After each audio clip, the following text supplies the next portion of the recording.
Olá, tudo bem com você? Eu espero que você esteja muito bem. Eu sou o João Cláudio Rufino, professor na Faculdade de Teologia e idealizador do Bíblia Play, uma escola de estudos bíblicos online. Seja muito bem-vindo a este canal que tem como objetivo apresentar de maneira profunda o texto bíblico. E se você está em busca de informação bíblica, contexto cultural, histórico, língua original, você está no lugar certo. E o texto que nós vamos estudar no dia de hoje é tirado de Lucas capítulo 5, versículos de 1 a 11. Esse é um dos meus textos favoritos. É um texto cheio de ensinamentos fantásticos e você vai ver isso. Antes de nós estudarmos com detalhes essa perícope espetacular, eu quero te pedir, curta, compartilhe, comente aqui embaixo. Fala para mim se você faz parte do Bíblia Play, coloca a hashtag Eu Sou Bíblia Play. Se você está aqui no canal acompanhando os nossos vídeos, eu sei que tem pessoas de diversos lugares, então comenta de onde é que você está me assistindo, beleza? Então, isso é fundamental, porque o seu comentário ajuda o nosso canal a levar a palavra de Deus para o mundo inteiro. Além disso, não se esqueça de checar sua inscrição aqui dentro desse canal, porque esse canal é teu, beleza? Esse canal é nosso. Estamos juntos nessa empreitada. E se você não é inscrito, se inscreva e ative o sininho para receber as notificações. Vamos à leitura do nosso texto. Jesus estava na margem do lago de Genezaré e a multidão apertava-se a seu redor para ouvir a palavra de Deus. Jesus viu duas barcas paradas na margem do lago. Os pescadores haviam desembarcado e lavavam as redes. Subindo numa das barcas, que era de Simão, pediu que se afastasse um pouco da margem. Depois, sentou-se na barca e ensinava as multidões. Quando acabou de falar, disse a Simão: avança para águas mais profundas e lançai vossas redes para a pesca. Simão respondeu: Mestre, nós trabalhamos a noite inteira e nada pescamos, mas em atenção à tua palavra vou lançar as redes. Assim fizeram, e apanharam tamanha quantidade de peixes que as redes se rompiam. Então, fizeram sinal aos companheiros da outra barca para que viessem ajudá-los. Eles vieram e encheram as duas barcas a ponto de quase afundarem. Ao ver aquilo, Simão Pedro atirou-se aos pés de Jesus, dizendo: Senhor, afasta-te de mim, porque sou um pecador. É que o espanto se apoderara de Simão e de todos os seus companheiros por causa da pesca que acabavam de fazer. Tiago e João, filhos de Zebedeu, que eram sócios de Simão, também ficaram espantados. Jesus, porém, disse a Simão: não tenhas medo. De hoje em diante tu serás pescador de homens. Então, levaram as redes para a margem e deixaram tudo e seguiram a Jesus. Bom, pessoal, nosso comentário começa com uma contextualização importante. Esse texto também aparece nos outros evangelhos sinóticos, em Mateus, capítulo 4, versículos 18 a 22, e também lá em Marcos, capítulo 1, versículos 16 a 20. Só que é importante dizer que há grandes diferenças entre eles aqui, sobretudo no que diz respeito à narrativa de Lucas. Exatamente, parece que Lucas chega a estar utilizando aqui uma fonte independente de Marcos. Qual é o ponto?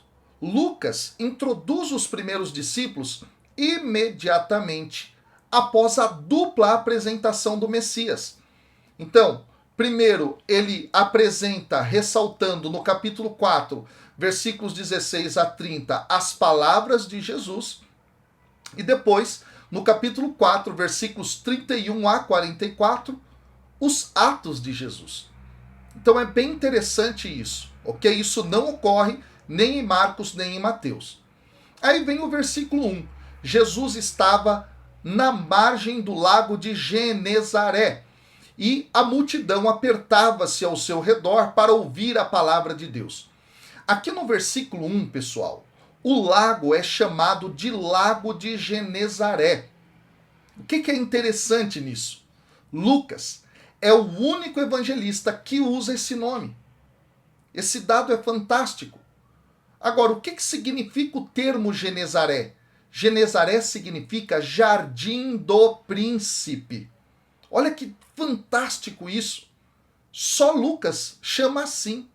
Talvez para falar a respeito dessa autoridade de Jesus, porque é ali ao redor desse lago que muitas vezes, e nas suas proximidades, Jesus vai realizar os seus portentos, manifestando o reino de Deus com autoridade. Mateus e Marcos, por exemplo, eles usam o nome Mar da Galileia. João, escrevendo possivelmente depois, segundo algumas teorias, ele vai chamar esse lago de Mar de Tiberíades, identificando, no entanto, aqui com o Mar da Galileia. É interessante isso. E aí, pessoal, naquela época, esse lago tinha uma cidade que ficava situada às suas margens, chamada de Tiberíades. Daí em que, então, esse lago vai receber o nome de Lago de Tiberíades, que era uma cidade, inclusive, bastante próspera naquela época. Ela foi fundada por Herodes Antipas durante a vida de Jesus e, inclusive, recebeu o nome do imperador romano Tibério César. Exatamente isso para homenagem aqui a Tibério. Beleza? Bom, esse mesmo lago, pessoal, era conhecido também no Antigo Testamento como Kinneret. E Kinneret aparece lá em Números, capítulo 34, versículo 11, e em Josué, capítulo 13, versículo 27. O termo Kinneret, em hebraico, significa harpa. Porque se você olhar de cima esse lago, ele parece uma harpa.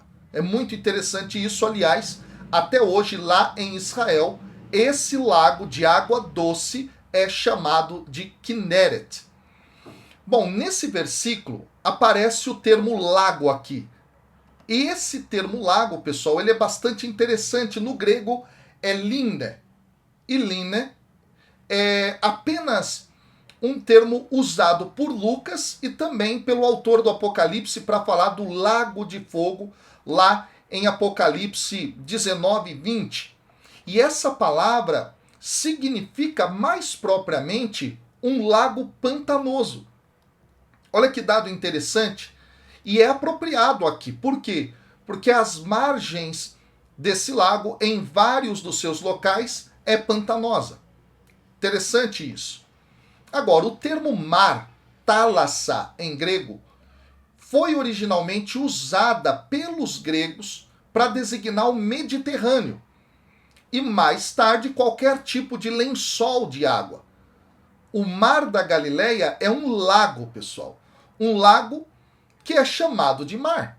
Talvez por conta dessa questão que eu acabei de explicar, mas também alguns vão apontar pelo fato de que o povo de Israel não era muito versado em navegações e tinha, nesse sentido, algum certo tipo de temor das águas. Bom, alguns vão explicar por aí. Fato é que é um lago de água doce, que tem cerca de 22,5 km de comprimento por 14,5 km de largura. E o seu nível, pessoal, está a cerca de 180 metros abaixo do Mediterrâneo. O Lago da Galileia era, naquele momento, centro do distrito mais populoso da região do norte do país. E a pesca constituía uma fonte de receita considerável para os habitantes da sua costa. O peixe, por exemplo, era curado e vendido, inclusive como condimento, sendo grandes quantidades enviadas, como nós temos notícia, a Jerusalém e aos portos que ficam ali próximo, né, na parte costeira para a exportação. É muito interessante toda essa informação. Eu tenho certeza que faz toda a diferença, porque é fundamental compreender a geografia da Terra Prometida. E aí eu faço uma pergunta para você. Você gostaria de compreender melhor esses locais que são importantes na Bíblia, sobretudo no Novo Testamento? Eu tenho um convite muito especial para você. Aqui embaixo, na descrição do vídeo, tem um link no qual você vai clicar e vai fazer a sua inscrição totalmente gratuita para uma maratona de aulas nas quais eu vou fazer uma peregrinação virtual. Uma peregrinação virtual pela Terra Santa. É isso mesmo que você está ouvindo aí. As vagas são limitadas e o período de inscrição também é limitado. Então, se você quer saber o dia e a hora disso, clica e vem comigo para essa viagem que vai ser inesquecível. Vai lá e eu te espero aqui para você continuar o vídeo. Faça já a sua inscrição, beleza? Porque pode ser, inclusive, que você está vendo esse vídeo aqui e já foi o tempo, beleza? Pronto? Se inscreveu? Então nós vamos continuar. Vem o versículo 2. Jesus viu 2 barcas paradas na margem do lago. Os pescadores haviam desembarcado, o texto diz, e eles lavavam as redes. Bom, as redes, pessoal, elas coletavam outras coisas além de peixes comestíveis. E isso exigia limpeza. E esse pequeno detalhe, ele indica aqui que os homens terminaram a sua longa noite de trabalho. Nas versões paralelas dos outros evangelhos, Jesus encontra Simão e André no ato de pescar. Isso no capítulo 1 de Marcos, versículo 16, e em Mateus, capítulo 4, versículo 18. E Tiago e João, logo depois, eles consertam as redes, como é atestado em Marcos, capítulo 1, versículo 19, e depois Mateus, capítulo 4, versículo 21. Vem então o versículo 3. Jesus subiu numa das barcas que era de Simão, pediu que se afastasse um pouco da margem, depois se sentou e da barca ele ensinava as multidões. Por que Jesus fez isso? Por que o Senhor realizou esse tipo de ação? Né? É estranho. Ele aqui faz isso. Por quê? Porque a margem do lago ela funcionava acusticamente como um anfiteatro. E afastar-se um pouco da multidão e dirigir-se a eles do barco teria tornado Jesus muito mais fácil de ser ouvido. Aqui no versículo 3 existe a segunda referência também no texto sobre as multidões. A multidão aqui, o termo em grego é óklos. E é muito interessante que designa justamente uma audiência generalizada dentro da narrativa de Lucas, em todo o evangelho. Isso vai aparecer capítulo 3, versículo 7, versículo 10, capítulo 4, versículo 42, capítulo 5, versículo 3, 15, 19, e aí vai. É muito interessante tudo isso, tá? Então, óculos, multidão é essa plateia generalizada aqui. O dado é justamente interessante, é porque quando essas pessoas da multidão respondem positivamente, elas acabam se tornando parte do povo. Aí o termo em grego muda, é laos. Laos. O povo que vai se formar ao redor do profeta. Nesse caso aqui, Jesus. Outro dado fundamental é a expressão que aparece, sentou-se e ensinava. Gente, é muito interessante, porque isso vai se repetir em alguns momentos da obra lucana. E por que é tão interessante? Porque o ministério inicial de Jesus vai ser retratado predominantemente em termos de ensino. E sentar é uma postura de um professor, de um rabino. É por isso que Jesus toma essa atitude.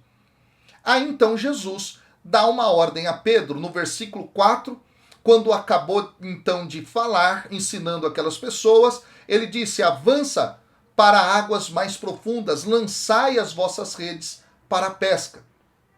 E no versículo 5 diz que Simão respondeu: Mestre, nós trabalhamos a noite inteira, nada nós pescamos aqui, mas em atenção à tua palavra eu vou lançar as redes. E aí, gente, a obediência de Pedro é exemplar.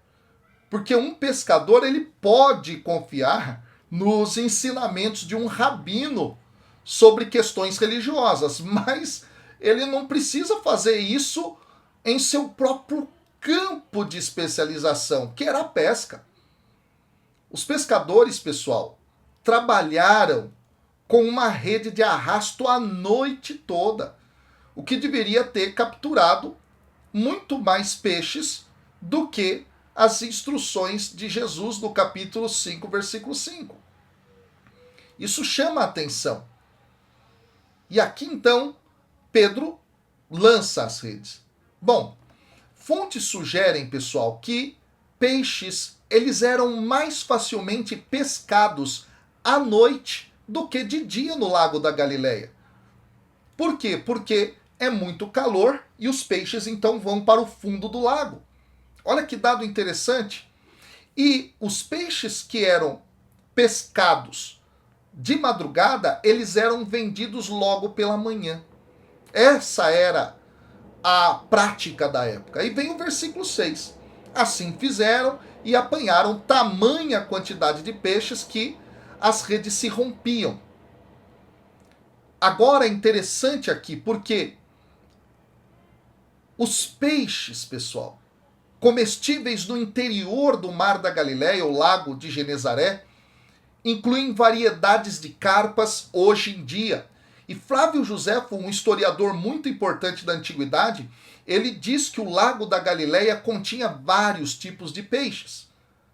Mas o que ocorre aqui não é uma simples pesca. Trata-se de um milagre, é uma multiplicação da comida, uma multiplicação de criaturas que Jesus realiza. E isso tem precedentes no Antigo Testamento. Por exemplo, multiplicação da comida, lá em Êxodo capítulo 16, versículo 13, segundo livro dos Reis, capítulo 4, versículo de 1 a 7, versículo 42 a 44. Multiplicação das criaturas também tem precedente no Antigo Testamento. Êxodo 8, versículo 6, 17, 24, capítulo 10, versículo 13. Esse detalhe é fantástico.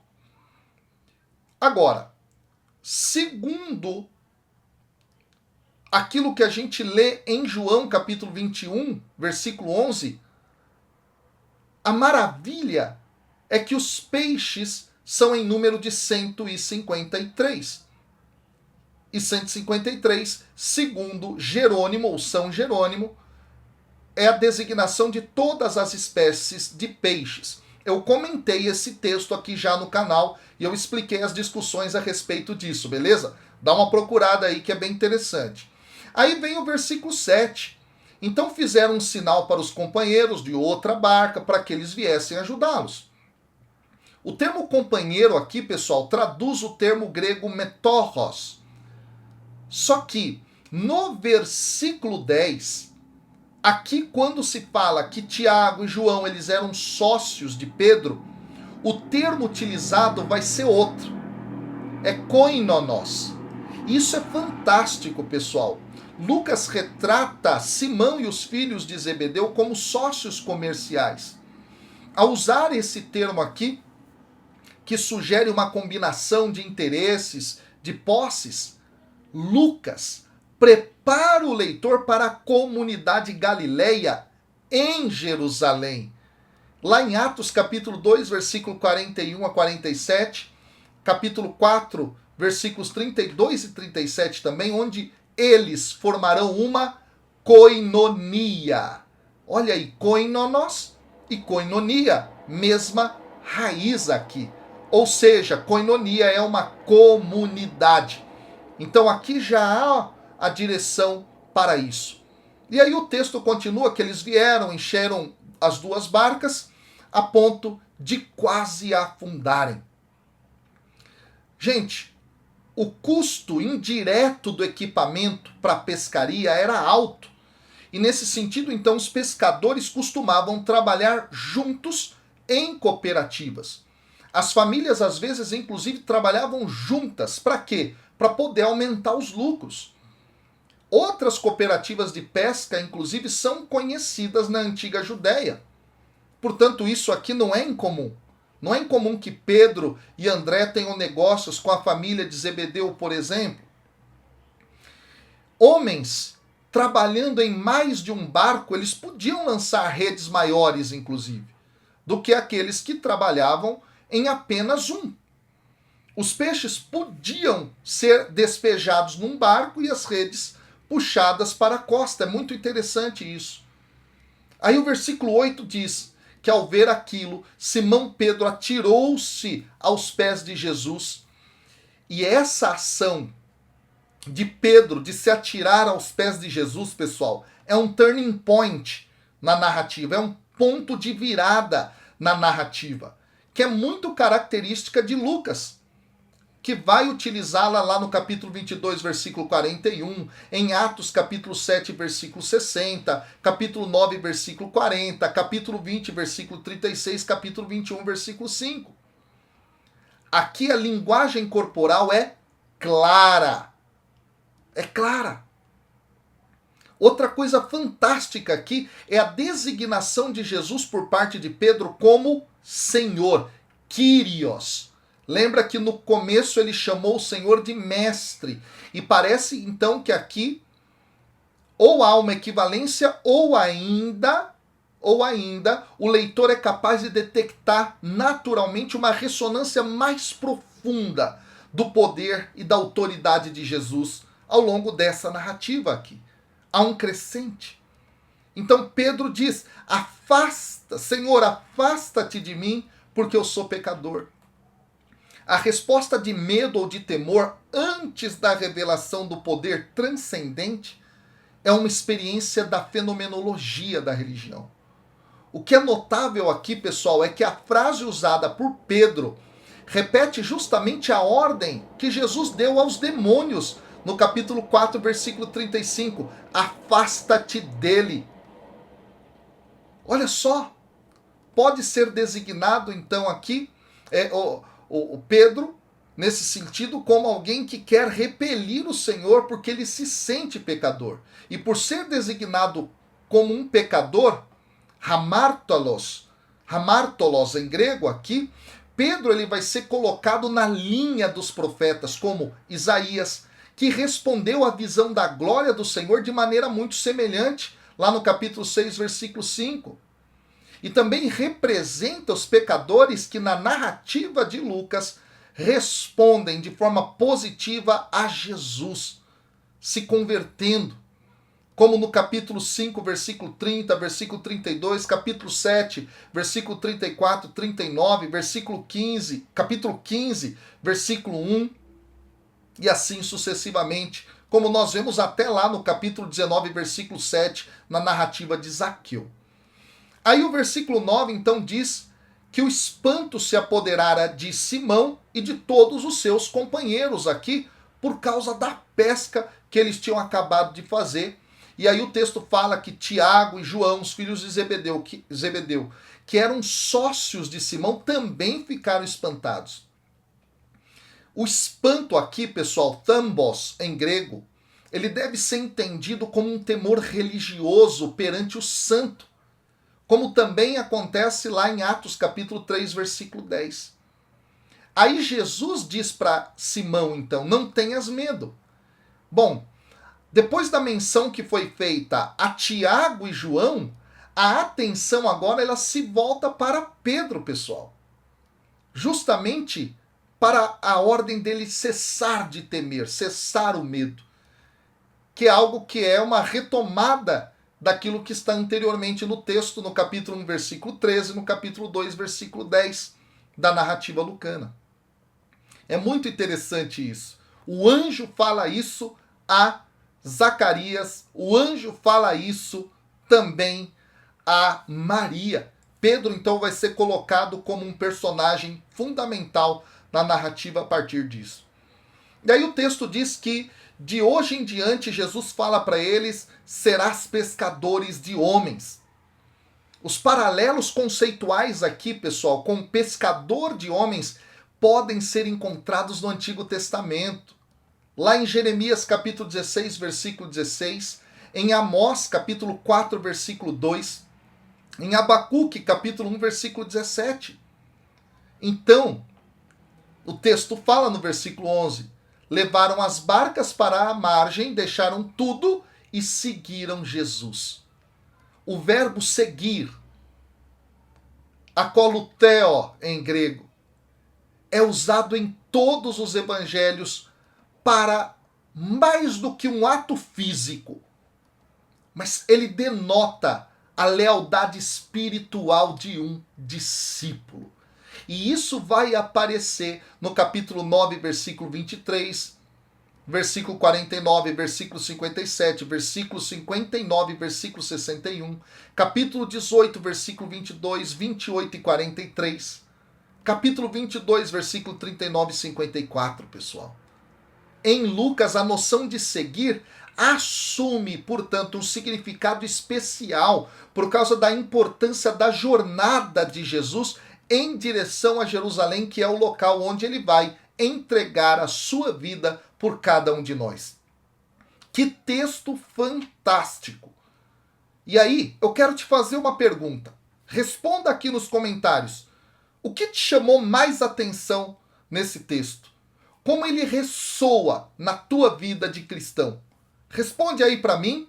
Aproveite também, faça a tua inscrição. Que Deus te abençoe. Estamos juntos. Fica na paz.